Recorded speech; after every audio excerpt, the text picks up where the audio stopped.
kebahagiaan dunia dan akhirat. Inilah yang disebut dengan keindahan dunia dan akhirat. Ketika seorang muslim, seorang mukmin sudah merasakan indahnya menyebut nama Nabi Muhammad SAW. Seorang sahabat, ada satu sahabat yang sangat cinta dengan sholawat. Seorang sahabat yang sangat cinta dengan sholawat pada Nabi Muhammad SAW. Saat itu Nabi Muhammad masih hidup. Dia datang kepada Nabi Muhammad, dia bertanya, "Ya Rasulullah, sungguhnya aku sangat mencintai sholawat. Sungguhnya aku sangat mencintai menyebut namamu," kata Rasulullah. "Berapa banyak dari satu hariku aku jadikan untuk kugunakan untuk sholawat kepadamu? Yang saat ini aku gunakan untuk sholawat padamu, 1/4 hariku aku habiskan untuk sholawat kepadamu." Sahabat tersebut mengatakan seperti itu pada Rasulullah. Kata Rasulullah, "Bagus," kata Rasulullah. "Fa in zidta fa huwa khairun lak." Kalau engkau tambahkan lagi, lebih bagus lagi. Akhirnya sahabat itu mengatakan, "Ya Rasulullah, aku tambah lagi, 1/2 daripada hariku aku jadikan untuk salawat kepadamu," kata sahabat. Kata Rasulullah, baik.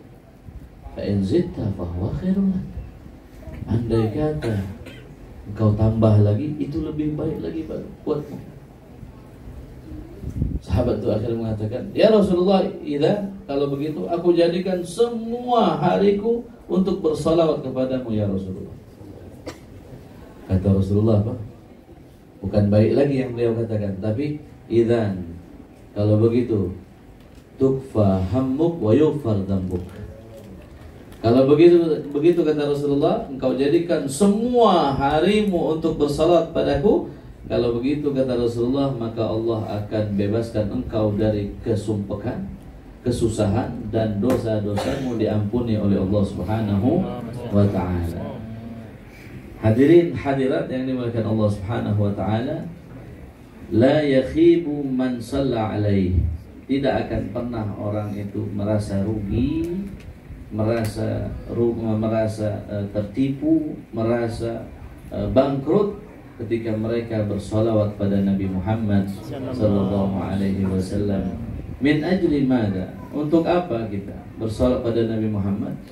Nabi Muhammad itu tidak perlu lagi sebetulnya salawat dari kita. Nabi Muhammad sebetulnya tidak perlu salawat dari kita. Kita yang perlu dengan Nabi Muhammad SAW. Kita yang perlu salawat. Kita yang perlu dengan salawat, bukan Nabi Muhammad. Nabi Muhammad tidak perlu dengan salawat kita. Tidak perlu dengan salawat kita. Akan tapi salawat kita itu adalah salawat yang kita kirimkan kepada Nabi Muhammad dengan harapan pantulan cahaya nur salawat tersebut kembali kepada kita yang salawat. Nabi Muhammad itu kurang sempurna apa coba? Kita pikirkan. Nabi Muhammad kurang sempurna apa? Di dalam segala hal kesempurnaan Nabi Muhammad maksimal, full. Ya, akhlak dalam Al-Quran, akhlak Rasulullah semua ada di situ. Ya, bahkan disebutkan Rasulullah itu seperti Al-Quran berjalan. Ilmu, siapa yang lebih alim dari Nabi Muhammad? Ilmul awwalin wa ilmul akhirin, semua terkumpul kepada di dalam Nabi Muhammad SAW. Keindahan, ada yang lebih indah dari Muhammad?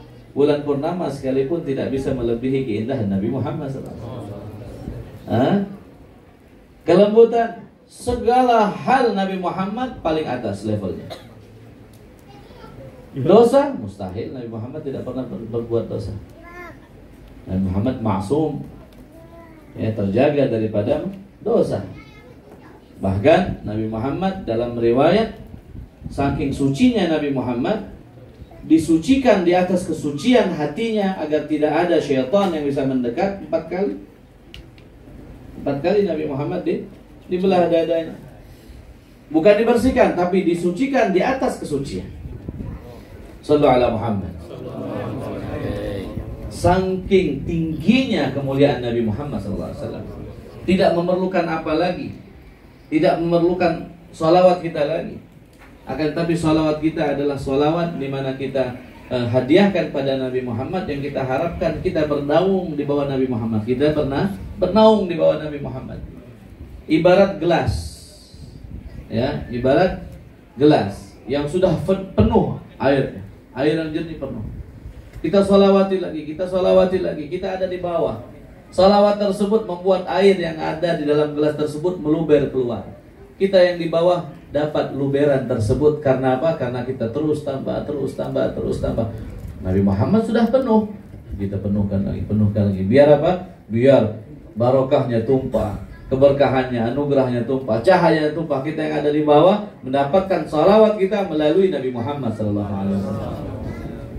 Bahkan saking mulianya Nabi Muhammad, hadirin hadirat, mungkin jarang kita sadari bahwa tidak pernah seorang umat pun Nabi Muhammad bersolawat langsung kepada Nabi Muhammad. Tidak pernah. Tidak pernah satupun hambanya, satupun umatnya bersolawat langsung pada Nabi Muhammad. Tidak. Pasti melewati Allah Subhanahu wa ta'ala. Semua sirah salawat. Pastilah kita menyebutkan, ya, dengan kalimat Allahumma sholli ala, ya Allah bersolawatlah kepadanya. Perantaranya Allah Subhanahu wa ta'ala. Tidak mampu kita langsung bersolawat pada Nabi Muhammad. Ayo, sirah apa lagi? Bentuk salawat apa lagi? Sallallahu ala Muhammad. Allah bersolawat pada Nabi Muhammad. Ya, Allahumma sholli alaihi, ya Allah salawatlah pada Nabi. Ada langsung usolli ala Muhammad? Ada? Usolli ala Muhammad, usolli ala Muhammad. La, maafi. Tidak ada. Tapi apa? Kita menyuruh Allah, berdoa pada Allah, meminta pada Allah, memohon pada Allah agar kita bersalawat melalui Allah kepada Nabi Muhammad sallallahu alaihi wasallam. Sallallahu ala Muhammad, Allahumma salli ala Muhammad. Betul atau betul? Betul atau betul? Berarti salawat kita itu bukan langsung kepada Nabi Muhammad, tapi perantara karena kemuliaan Nabi Muhammad sallallahu alaihi wasallam. Salawat kita perantara kita mohonkan pada Allah, barulah Allah yang bersalawat kepada Nabi Muhammad sallallahu alaihi wasallam, barak alaihi wa ala alihi.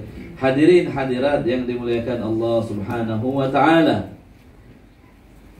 Di dalam perkumpulan seperti ini adalah perkumpulan di mana apa yang pernah dilakukan oleh Nabi Muhammad SAW bersama para sahabat. Sahabat yang berkumpul di hadapan Nabi Muhammad. Sebagian besar dari mereka, bahkan mereka yang pembesar-pembesar sahabat, tidak mampu memandang langsung wajah Nabi Muhammad.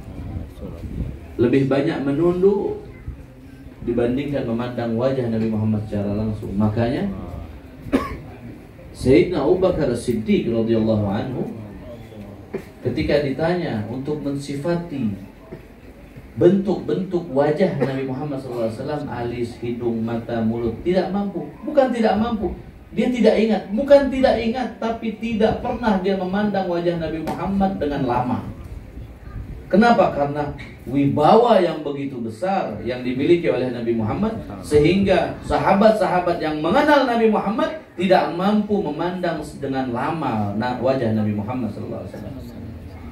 Bahkan di dalam kitab Syama'il disebutkan, baik itu Syama'il Tirmidzi ataupun Syama'il Nabhani, berapa riwayat tentang alis Nabi Muhammad SAW.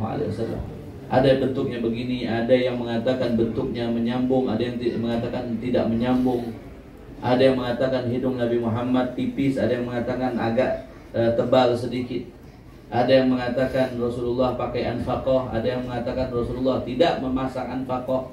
Apa namanya ini? Kumis yang di bawah bibir. Ya, kumis. Ini apa? Kumis kan?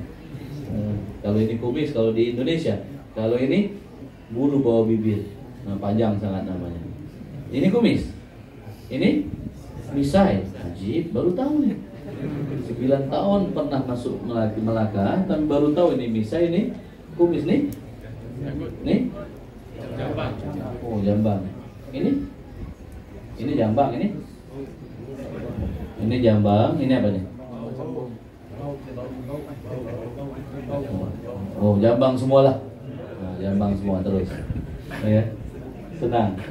Tapi di dalam bahasa Arab di muka kita ini ada 20 rambut yang namanya berbeda-beda. 20 rambut. Rambut yang di sini beda namanya, rambut yang di sini beda namanya, ini beda. Rambut tapi kalau bahasa Indonesia semua rambut, ini rambut, ini rambut, ini rambut, semua rambut ya. Atau bulu semua bulu. Ya. Di dalam kitab Syama'il baik itu Nabhani ataupun Tirmidzi banyak yang meriwayatkan tentang berbedanya riwayat-riwayat sahabat. Kenapa? Karena ada seperti alis. Ada yang meriwayatkan Nabi Muhammad itu alisnya apa? Menyambung. Ada yang tidak juga tidak meriwayatkan tidak menyambung. Yang menyambung dia pernah melihat wajah Rasulullah, mampu melihat wajah Rasulullah dari dekat seperti Barra' bin Azib pernah melihat memandang wajah Rasulullah dari dekat sehingga terlihatlah alis Rasulullah menyambung. Tapi sahabat-sahabat yang lain meriwayatkan, oh alis Rasulullah tidak nyambung karena dari jauh tidak terlihat nyambung. Ya, berbeda masyhadnya para sahabat ketika duduk dengan Nabi Muhammad SAW. Bahkan ada yang sama sekali hanya pernah memandang sekali wajah Nabi Muhammad dengan jelas. Saking takut dan haibahnya menghormati Nabi Muhammad SAW, ketika duduk seperti ini, kepala mereka tertunduk dan mereka pun dengan tenang, tidak banyak gerak, seperti di atas kepala mereka ada burung yang sedang bertelur. Ya, saking mereka khusyuknya di hadapan Nabi Muhammad SAW. Keadaan seperti itulah, keadaan seperti ini kita contoh Nabi Muhammad. Kita hadirkan Nabi Muhammad di dalam hati kita. Kita hadirkan Nabi Muhammad di dalam bayangan kita. Kita hadirkan Nabi Muhammad di dalam mata kita. Kita hadirkan Nabi Muhammad di dalam gerak-gerik kita. Bahwa Nabi Muhammad ada dimanapun kita berada, tergantung kita yang membayangkan atau tidak. Nabi Muhammad ada.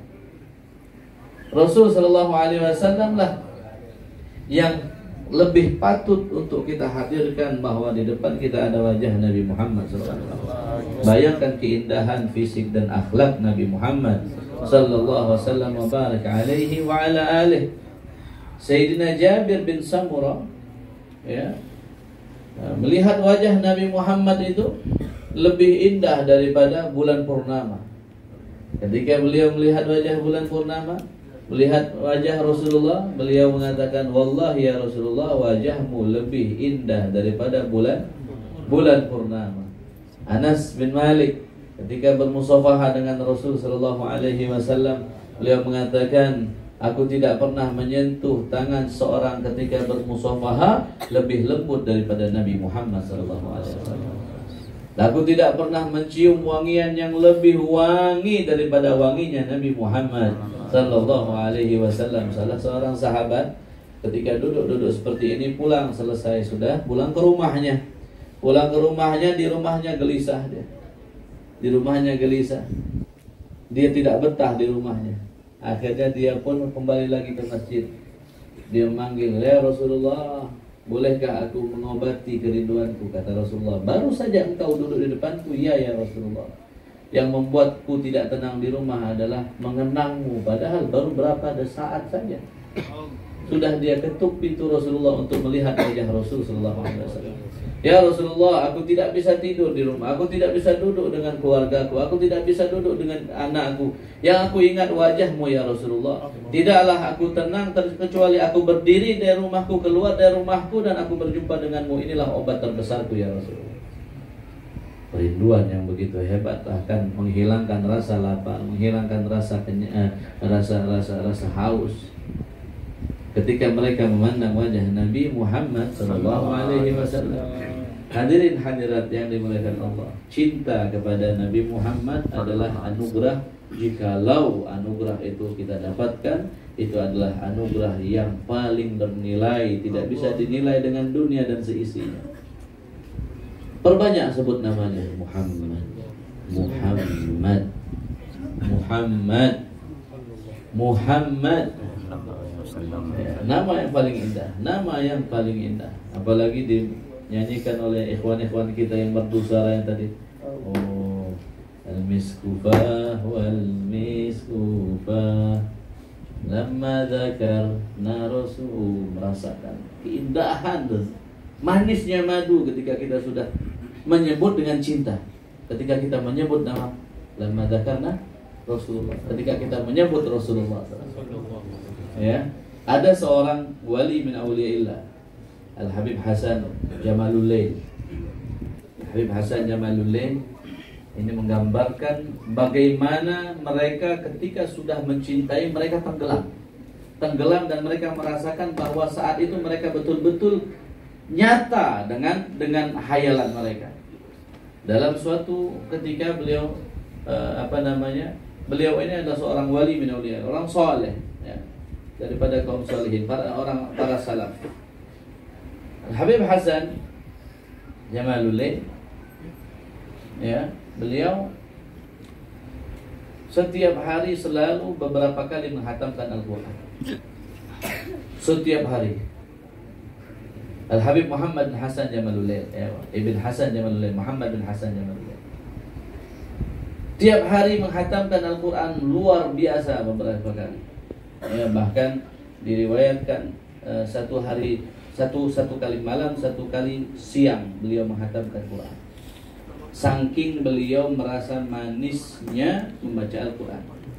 Ketika di bulan Ramadan yang harusnya Rasulullah ketika hizib di luar Ramadan satu kali, tapi di Ramadan Rasulullah berhizib dengan Sayyidina Jibril 2 kali, memperbanyak hizibnya di dalam Ramadan. Nah, Habib Muhammad bin Hasan Jamalullail ini ketika Ramadan malah beliau meninggalkan hizibnya di waktu siang. Beliau tidak hizib, harusnya dilipat gandakan. Ditanya oleh seorang, wahai Habib Muhammad bin Hasan Jamalullail, kenapa engkau tidak hizib di waktu siang? Kata beliau, aku takut puasaku batal, karena ketika aku membaca Al-Quran, aku merasakan madu ada di lisanku. Aku takut batal karena ketika aku baca Quran, aku merasakan manisnya madu. Aku tidak merasakan hausnya puasa ketika aku membaca Al-Quran. Aku ingin berpuasa, merasakan apa yang dimaksudkan oleh Nabi Muhammad SAW, mendapatkan, yaitu merasakan lapar dan haus. Tapi ketika Ramadan aku membaca Quran, seakan-akan aku tidak puasa. Kata beliau, seakan-akan aku tidak. Itulah para kaum solehin, merasakan Quran saja madu yang mereka rasakan, apalagi menyebut nama Nabi Muhammad SAW. Al-Quran sumbernya dari Nabi Muhammad. Tidaklah akan muncul Al-Quran terkecuali munculnya dari sumber Nabi Muhammad SAW. Tidak mungkin seorang yang digambarkan itu tidak ada. Tidak mungkin seorang yang digambarkan itu tidak ada jikalau Al-Quran itu ada. Pastinya Nabi Muhammad ada. Nabi Muhammad lebih nikmat menyebutnya dibandingkan Quran. Karena Quran adanya karena adanya Nabi Muhammad SAW. Bahkan mukjizat yang paling azam yang dimiliki oleh Nabi Muhammad apa? Al-Quran. Al-Quran mukjizat Nabi Muhammad SAW yang bisa kita rasakan sampai hari kiamat. Ya, oleh karenanya para kaum solehin mereka menyebut nama Nabi Muhammad bukan madu lagi, lebih dari madu yang mereka rasakan. Sallu ala Muhammad. Para kaum solehin mereka, subhanallah, kedekatan mereka kepada Allah, kedekatan mereka kepada Nabi Muhammad SAW. Ya, bahkan di dalam hidup mereka menggambarkan Rasulullah ada di kelopak mata mereka. Ada di kelopak mata mereka. Sehingga Al-Habib Umar bin Abdurrahman Al-Attas, pengarang daripada Ratib Al-Attas, beliau mengatakan bahwa aku tidak ma'adatu musliman, aku tidak ma'adatu nafsi musliman, aku tidak menghitung, menganggap diriku ini seorang muslim jikalau wajah Rasulullah gaib satu saat saja dari mataku. Aku tidak anggap diriku ini seorang yang muslim jikalau Rasulullah gaib dari mataku sesaat saja. Ini para kaum salihin, mereka selalu memandang sesuatu itu mereka memandang bahwa wajah Nabi Muhammad ada di kelopak mata mereka. Sallallahu alaihi Muhammad. Ya, jadi tidak mungkin mereka itu akan melupakan Nabi Muhammad, apalagi lupa bersolawat. Al-Habib Abdullah bin Husain bin Tahir, ya, salah satu amalan beliau yang sangat masyhur dengan qasidah Ya Arhamar Rahimin, ya, yang punya majmu' kalam Al-Habib Abdullah bin Husain bin Tahir. Beliau mempunyai satu amalan di lain zikir-zikir yang lain. Setiap harinya beliau membaca salawat kepada Nabi Muhammad SAW. Paling sedikit setiap harinya beliau membaca 25.000 kali salawat pada Nabi Muhammad. 25.000 kali salawat pada Nabi Muhammad. Orang yang bersalawat satu kali maka akan dibalas oleh Allah 10 kali. Barang siapa yang bersalawat 10 kali maka akan dibalas 100 kali. Oleh siapa? Oleh Allah. Barang siapa yang bersalawat 100 kali maka Allah akan balas dia 1000 kali. Barang siapa yang salawat 1000 kali maka Allah akan balas dengan salat. Bukan, Allah akan balas dengan jaminan. Apa jaminan Allah? Barang siapa yang salawat 1000 kali maka aku haramkan jasadnya masuk ke dalam api neraka. Ya, salawat luar biasa. Salawat luar biasa.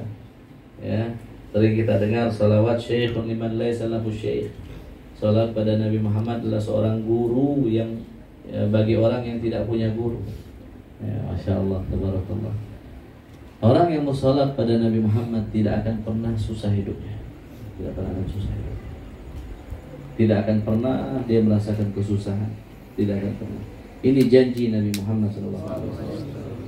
Andai kata kita seorang talibul ilm, orang yang menuntut ilmu, ya, jangan kurang dari 300 kali baca salawat setiap hari.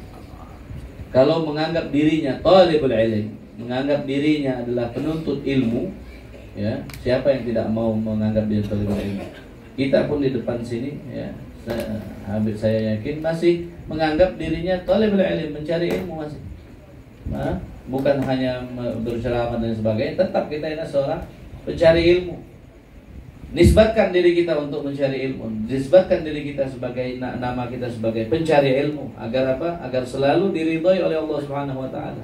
Pencari ilmu itu berjalan di atas sayapnya malaikat. Makanya jadikan diri kita ini sampai mati, status itu jangan kita buang. Status sebagai apa? Sebagai talibul ilm, pencari atau penuntut ilmu. Nah, penuntut ilmu tidak boleh bagi dia kurang dari 300 kali sholawat kepada Nabi Muhammad setiap harinya. Al-Habib Hasan bin Ismail Maula Inad, salah satu daripada Maula Inad, cucu daripada Syekh Abu Bakar bin Salim yang mempunyai ribat Inad. Beliau yang mendirikan ribat Inad. Al-Habib Hasan bin Ismail Al-Hamid, ya, Habib Hasan bin Ismail Al-Hamid. Beliau punya murid waktu itu. Beliau pernah berkata kepada murid-muridnya, ayo, kata beliau, tunjuk tangan di antara kalian siapa yang 1 minggu berlalu baginya akan tapi di waktu 1 minggu itu kalian tidak bermimpi Nabi Muhammad SAW. Siapa di antara kalian yang berlalu 1 minggu tapi tidak mimpi Nabi Muhammad? Aku malu di hadapan Nabi Muhammad menjadi guru kalian, kata beliau. Aku malu di hadapan Nabi Muhammad menjadi guru kalian karena di antara kalian ada yang tidak berjumpa dengan Nabi Muhammad dalam 1 minggu. Yang aku harapkan tidaklah lewat 1 minggu, tidak berlalu 1 minggu daripada murid-muridku terkecuali dia berjumpa dan bermimpi Nabi Muhammad sallallahu alaihi wasallam. Ya. Nah, ini ihtimamnya para kaum salihin, para salafus saleh, perhatiannya para salafus saleh. Ya, bahkan saya pernah mendengar dari guru saya sendiri, Habib Hamid bin Abu Bakar Barakwan. Beliau pernah mengatakan bahwa kunci kesuksesan seorang, kunci jayanya seseorang di dunia dan di akhirat adalah ketika mereka mampu menyatukan pikiran mereka dengan sholawat pada Nabi Muhammad SAW. Kemudian ditanya, wahai Habib, bagaimana, apa contohnya orang yang menyatukan pikirannya dengan sholat pada Nabi Muhammad? Beliau mengatakan, tidaklah seorang itu bisa tenang dalam harinya terkecuali dia sudah membaca ratusan kali sholawat pada Nabi Muhammad. Nah, kita berapa kali setiap hari sholat pada Nabi Muhammad? Nah, tidak malukah dengan Nabi Muhammad yang selalu menggembirakan kita, menjamin kita? Malu atau tidak kita? Malu harusnya. Ya, jikalau sholat 5 waktu, ya paling sedikit, paling tidak dia sholawat 5 kali sehari. Karena salah satu syarat daripada sholat apa? Sholawat pada Nabi Muhammad SAW. Kalau nggak sholawat pada Nabi Muhammad, nggak sah sholatnya. Tidak sah sholatnya. Ya, masa mau di dalam sholat saja mau sholawat? Nah, malulah kita dengan Nabi Muhammad. Kurang baik apa Nabi Muhammad? Nah, tenangan yang kita rasakan malam ini pun, dengan ekornya, dengan qasidahnya yang baku, dengan tenangnya duduk di hadapan para orang-orang soleh, dengan para masyayikh. Ya, tenangan ini siapa yang berikan pada kita? Kalau bukan Nabi Muhammad yang jemput kita ke sini, maka kita tak mampu ke sini. Jadi kalau Nabi Muhammad tidak menginginkan kita masuk ke tempat ini, maka tidak akan pernah kita masuk tempat ini. Ya, semuanya diinginkan oleh Nabi Muhammad. Perkumpulan salawat, tuan rumahnya adalah Nabi Muhammad. Di rumah siapa itu pun, di rumah siapa pun, tuan rumahnya siapa? Nabi Muhammad SAW. Ketika kita bertamu kepada kumpulan salawat, kumpulan maulid, berarti kita bertamu ke rumahnya Nabi Muhammad SAW. Ya, ada nggak kira-kira tamunya Nabi Muhammad pulang ke rumah kecewa? Nah, kira-kira nih, kalau kita bertamu dengan Nabi Muhammad, pulang tangan kosong, tak dapat apa-apa, kira-kira masuk akal? Tak masuk akal. Nabi Muhammad bukan seperti orang zaman sekarang, makin banyak jabatan, makin banyak duit, makin kedekut. Nabi Muhammad, bukankah ada salah satu orang yang masuk Islam daripada orang Quraisy, yang masuk Islam gara-gara diberikan 2 lembah kambing, hadiah 2 lembah kambing. Bayangkan, nggak tanggung-tanggung kalau sudah memberi hadiah itu. Sampai-sampai dia masuk Islam dan dia berkhutbah di kampungnya, dia mengatakan, wahai kaumku, wahai masyarakatku, aku baru saja pulang dari jitu min man la yakhshal faqr. Aku baru saja pulang membawa hadiah dari seorang yang memberikan hadiah. Ketika memberi hadiah dia tidak takut miskin. Aku baru saja beriman kepadanya. Dia khutbah sempurna di situ. Akhirnya semua masyarakat, gara-gara Nabi Muhammad dermawan, ya, baik, ya, 2 lembah atau 2 lembah, nggak tahu berapa ekor, bukan ratusan lagi, ribuan, ya, 2 lembah kambing ini, ya. Ji'tukum min indi man la yakhshal faqr. Sebelumnya aku baru saja datang dari tempat, dari seorang yang tidak takut miskin, tidak takut fakir. Ketika memberi. Kambing kecil, ya. Yang kita harapkan apa? Bukan kambing 1 lembah, 2 lembah, 3 lembah. Yang kita harapkan ingin bersama Nabi Muhammad, katifuna ala katifi. Kita ingin mendesaki Nabi Muhammad ketika masuk ke dalam gerbang surga. Amin ya rabbal amin ya rabbal alamin. Wallahi, jangan pernah rubah niat kita di dalam setiap acara, di dalam setiap momen, di dalam setiap perkumpulan sholawat. Jangan pernah merubah niat. Niat kita apa masuk ke sini? Niat kita untuk Allah, niat kita untuk Nabi Muhammad. Tidak ada niat yang paling mulia. Kita minta kepada Allah agar niat kita dijadikan niat yang paling mulia. Paling mulia niat apa ketika berkumpul seperti ini? Niat kita adalah ingin bersama Nabi Muhammad di dunia, di barzakh, dan di akhirat. Tidak ada kenikmatan lain. Tidak ada kenikmatan lain. Boleh kalian rasakan dan kalian pegang ini ucapan. Tidak ada kenikmatan yang lebih nikmat kecuali bersama Nabi Muhammad SAW. Ya, mudah-mudahan apa yang kita sampaikan bermanfaat dan salawat kita didengar oleh Nabi Muhammad SAW. Ya, salawat kita didengar oleh Nabi Muhammad, dijawab langsung oleh Nabi Muhammad SAW. Saat ini Nabi Muhammad, nih Rasulullah saat ini masih nunggu salawat kita. Ya, salawat kita masih ditunggu oleh Nabi Muhammad. Rasulullah saat ini standby, ya. Standby nunggu salawat kita. Ingin apa? Ingin dijawab langsung oleh Nabi Muhammad SAW. Karena Rasulullah sendiri yang janji, siapapun yang salawat, siapapun yang mengucap salam akan dijawab langsung olehnya. Ma min musallimin yusallimu alayya illa raddallahu alayya ruhi hatta arudda alaihi salam. Tidak ada satupun orang muslim yang mengucapkan salam kepadaku terkecuali Allah kembalikan ruhku kepada jasadku sampai aku bisa menjawab salam tersebut. Mudah-mudahan salawat dan salam kita dijawab oleh Nabi Muhammad sallallahu alaihi wasallam. Amin ya rabbal alamin. Wassalamualaikum warahmatullahi wabarakatuh.